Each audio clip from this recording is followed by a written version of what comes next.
Subtitling made possible by the Atchafalaya Basin Program, conserving, restoring, and enhancing America's largest freshwater swamp wilderness.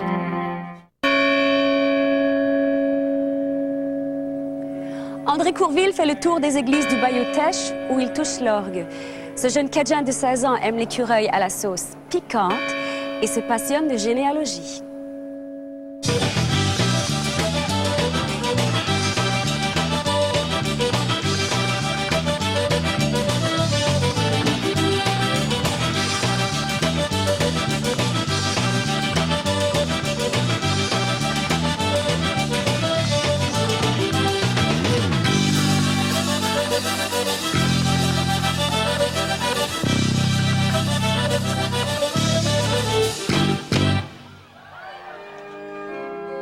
André Courville a 16 ans.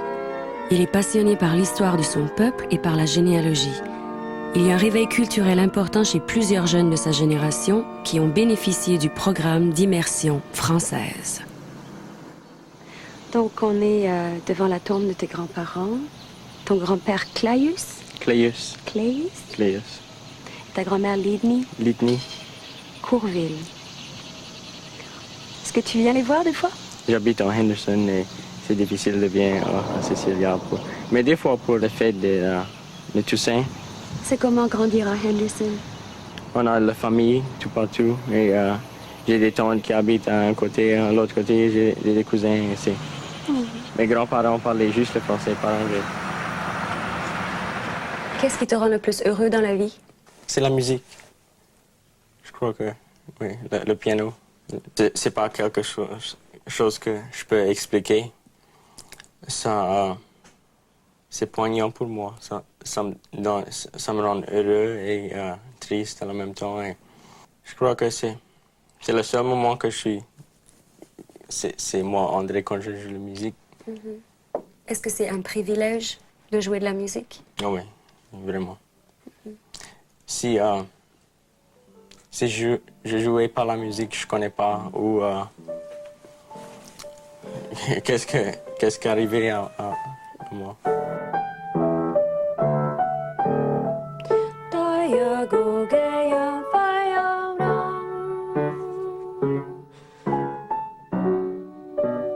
Puis ta famille? Comment ils sont, eux autres, avec la musique et tout ça? Est-ce que tes parents, ils faisaient de la musique quand tu étais petit? Non. On avait un piano et je jouais avec le piano. Comme ça. Et j'ai dit à maman, je veux prendre les leçons. Toi, t'as dit ça à ta mère? Oui. Oh. Oui. Et quand j'avais 8 ans.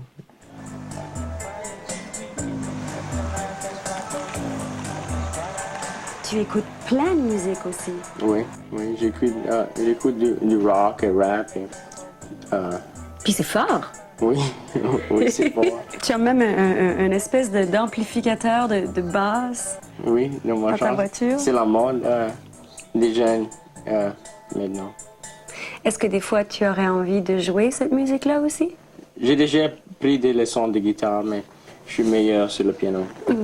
J'irai la voir un jour, j'irai m'unir aux anges pour chanter ces langues. Qu'est-ce que ça te fait quand tu fais de la musique, que tu chantes, que tu joues de l'orgue dans une église? Comment tu te sens? Je me sens bien parce que je donne à Dieu quand je fais ça. J'irai la voir un jour. Tu joues dans les cérémonies religieuses? Oui. Tu joues dans les mariages, tu joues dans les enterrements? Oui. Je suis catholique et depuis j'étais petite, la religion c'était important pour moi et je crois que je peux donner beaucoup à l'église avec le piano et l'orgue. Je charge pour les enterrements et les noces aussi, les mariages. Mais c'est un bonus. Quand je joue la musique, c'est mon paix. C'est pas vraiment mon job, c'est mon paye parce que je peux penser d'autres choses quand je joue du piano ou n'importe quoi, mais ça c'est le paye pour moi.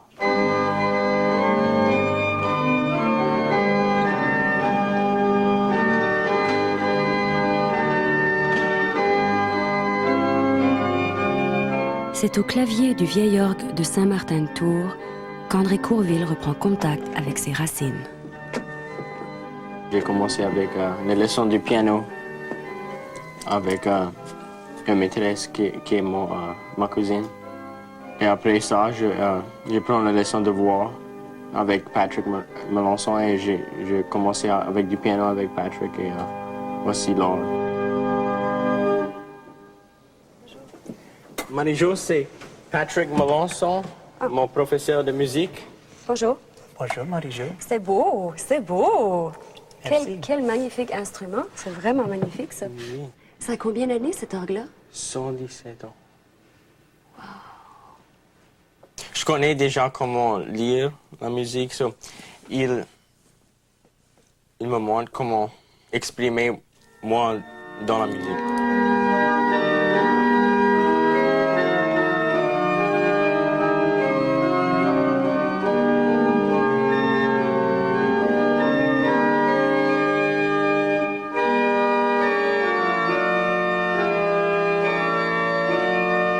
La façon dont on t'a élevé, l'amour pour la langue, la religion aussi. Est-ce que les jeunes de ton âge sont aussi catholiques que toi? Que tu penses que toi, tu n'as pas peur de ce que les gens pensent? Non, j'ai pas peur et ça c'était comment j'étais élevé. Mais mes parents m'ont dit que faire ce que tu veux faire et écoute pas quoi les autres personnes disent. Et j'ai des fois la résistance de mes amis et les personnes vieux qui croient que parce que je suis 16 ans, je peux pas jouer dans l'église ou faire les enterrements ou même parler français mieux que eux. Et, et ça me décourage pas.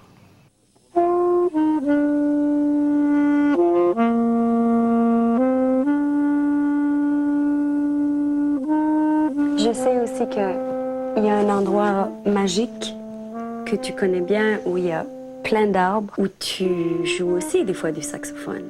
Oui, ça me donne un grand sentiment de paix, un sentiment de la tranquillité au milieu des arbres, dans la nature.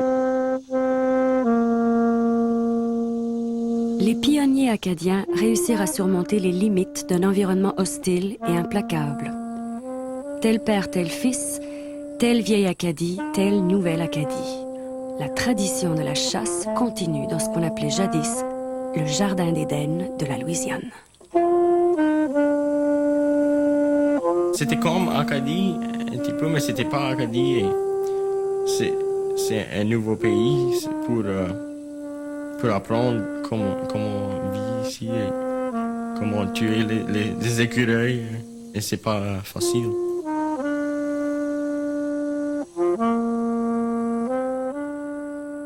On allait dans les bois avec nos carabines et on s'assoit en dessus d'un arbre et on regarde pour les écureuils.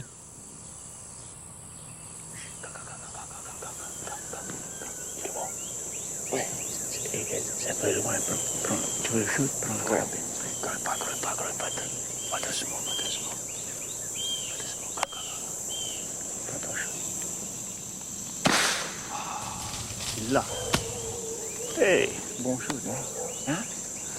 On va manger aujourd'hui.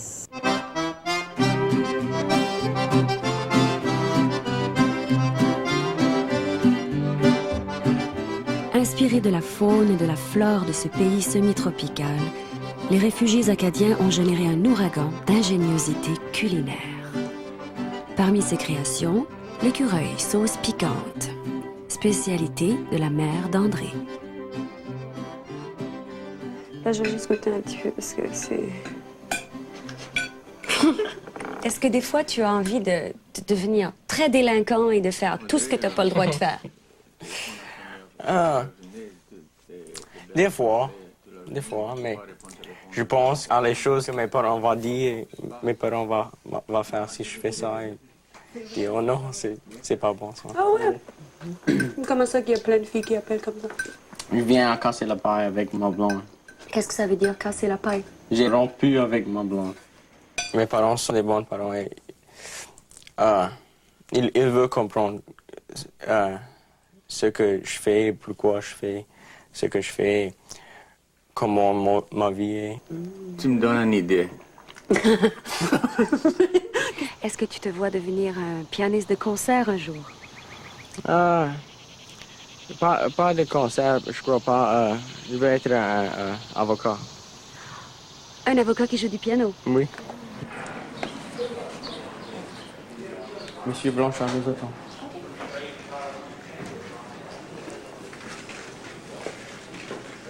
Monsieur Blanchard. Oui, bonjour. Bonjour. Bonjour. C'est Marie-Jo Thériault. Bonjour. Du Canada, du Nouvelle-Brunswick. Oui, moi aussi. Monsieur Blanchard. Merci pour nous visiter. Le greffier. Le greffier? Oui, oui, de la paroisse de Saint-Martin. Il y a quelque chose qu'on peut vous aider avec? Oui, tu vas nous apporter l'index? Oui. Bien, ok. Suivez-moi. Je crois que le real estate, c'est quelque chose que j'aimerais explorer. Et la loi aussi. L'immobilier est relié à la généalogie parce que on fait l'histoire de la terre et de les anciens propriétaires. Et quand je vais à la maison de cours, j'ai trouvé l'histoire de la terre et quand tu vois qui a acheté la terre, c'est comme l'arbre généalogique. C'est mon arrière-grand-mère. Clémentine. Clémentine. Moi, je connais les Melançons. Ils m'aiment beaucoup chez d'où je viens. C'est non Clémentine? Clémentine, oui. Le 1er mai 1860. Une chose qui m'intéresse, c'est la généalogie. C'est grâce au programme d'immersion française dans le 8e livre. Ma maîtresse de français nous a donné un projet pour faire notre généalogie. Aujourd'hui, j'ai un site internet pour la généalogie et j'ai une librairie de livres sur la généalogie chez nous. Stan Courville. C'est mon arrière-grand-père. Je suis fier d'avoir tracé ma famille en arrière jusqu'à environ 2000 ans.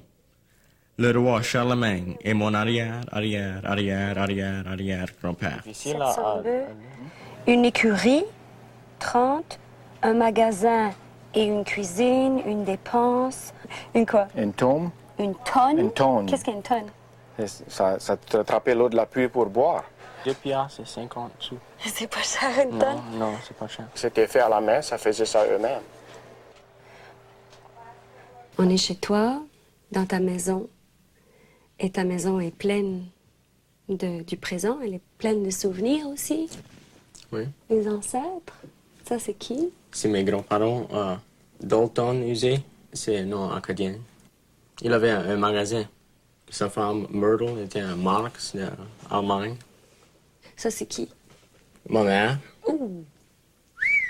Puis c'est là qui est peinte, ici. c'est Sylvain Hébert. Céliva Hébert. Ça c'est qui, Céliva Hébert? Ma arrière-grand-mère. C'était en 1879. Puis ça c'est qui? La petite fille, là? Ma grand-mère, Myrtle Marx. Ah ouais, c'est Myrtle? Oui, c'était en Arneville. OK. Elle était mignonne. Puis ça? C'est Édouard Usé. C'est le papa de mon grand-père Dalton. Okay. Mon grand-père Courville, il travaillait dur pour ce qu'il avait. C'est du monde comme ça qu'il aime la vie. Quand tu choisis une pièce comme ça, comme celle-ci, là, pavane pour une infante, défunte, tu joues dans des enterrements, tu t'intéresses aux ancêtres. Il y a beaucoup de morts là-dedans. Oui, mais c'est un parti de la vie. Hein? Mais ça te fait quoi de côtoyer la mort comme ça? Je pense que c'est important pour pas être peur de De la mort? la mort. Parce que Si tu as toujours peur de mourir, qu'est-ce que ta vie va être si tu vas, je fais pas ça, j'ai peur d'être tué pendant, mais c'est important de n'avoir pas peur de la mort pour mieux vivre.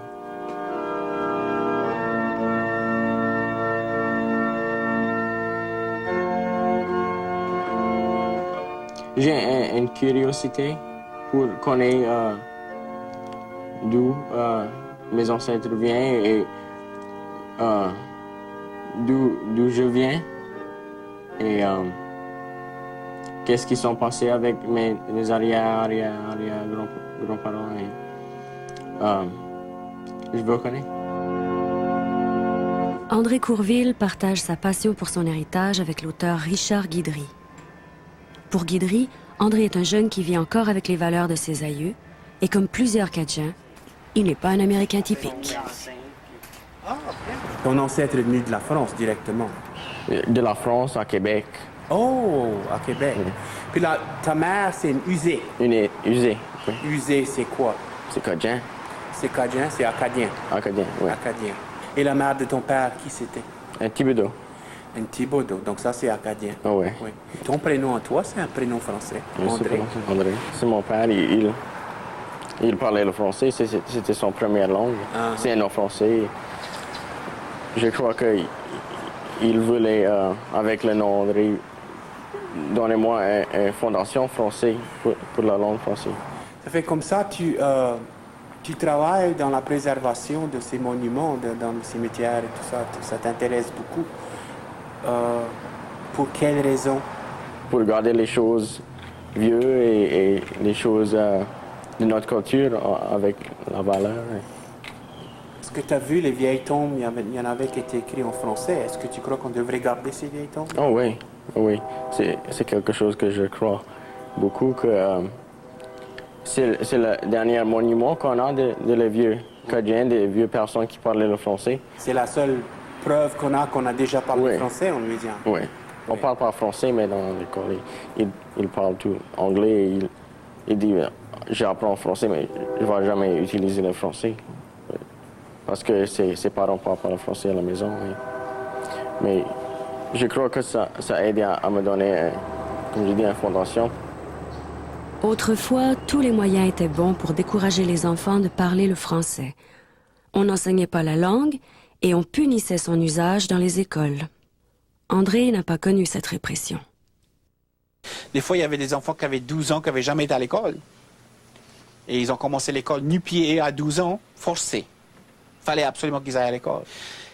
Ils ont puni ces enfants-là. J'ai une tante qui a eu une tape dans la figure la première journée parce qu'elle s'est penchée à sa sœur, puis elle a voulu demander à sa sœur qu'est-ce que la maîtresse avait dit, puis elle a parlé français parce que c'est la langue qu'elle parlait avec sa sœur. La maîtresse est en arrière d'elle, puis waouh, c'est la figure. Tape dans la figure. 6 ans, cet enfant l'avait. La taper dans la figure pour lui dire qu'elle n'avait pas le droit. From now on, you speak English. Pas de français. Elle n'avait rien compris. Mon papa a été élevé à parler le français. Et en l'école, il était puni parce qu'il parlait le français. Et il ne connaissait pas comment parler anglais. Et toi, tu parles français? Comment ça, tu parles français comme ça? J'ai commencé la maternelle French Immersion. En immersion? Immersion. Okay. Et je prenais les études sociales, les sciences et les mathématiques en français jusqu'au 10e grade. As-tu d'autres amis qui parlent français? Oui, mes amis qui étaient dans la classe d'immersion. Et quand vous voyez, est-ce que vous parlez en français? Des fois, quand on veut, personne d'autre connaît quoi, qu'est-ce qu'on dit? Personne d'autre comprenne. J'avais une maîtresse dans le maternel qui venait de Québec, première grade, elle venait de Martinique, qui venait de Québec aussi. Il y avait un professeur qui venait de la Belgique. Comme il n'y a pas assez de professeurs de français d'origine louisianaise, l'État invite des profs de partout dans la francophonie. Entre autres, la québécoise Anne Boisvert, qui enseigna à André. André, je me souviens, entre autres, quand tu étais dans la classe de 3e année, tu avais écrit un merveilleux poème. Si tu pouvais nous le réciter. C'était grand-père. Oui. Oui. Il y a le jour, les nuits. Il y a les choses qui ne sont pas comprises. Il y a des mémoires dans mon cœur, d'un homme si bon et plein de chaleur. Il connaissait mes besoins de tendresse et mes moments de détresse. Maintenant, il est parti. C'est difficile d'expliquer combien il me manque de jour en jour. Je me souviens des bons temps passés, que j'affectionnerai pour toujours et toujours. Je suppose que c'est l'heure de dire au revoir. Ta mort, je ne peux pas y croire. C'est un très, très beau poème. La poème a gagné première place en état. Oui, ça avait été publié dans ce livre, Les jeunes écrivains, oui. À l'âge de 14 ans, André Courville s'adressa à plus de 200 profs de français étrangers pour les sensibiliser à la cause de la sauvegarde du français en Louisiane. André est passionné de sa culture et revendique sa cadienneté. Je suis cadien. Je vais vous dire pourquoi.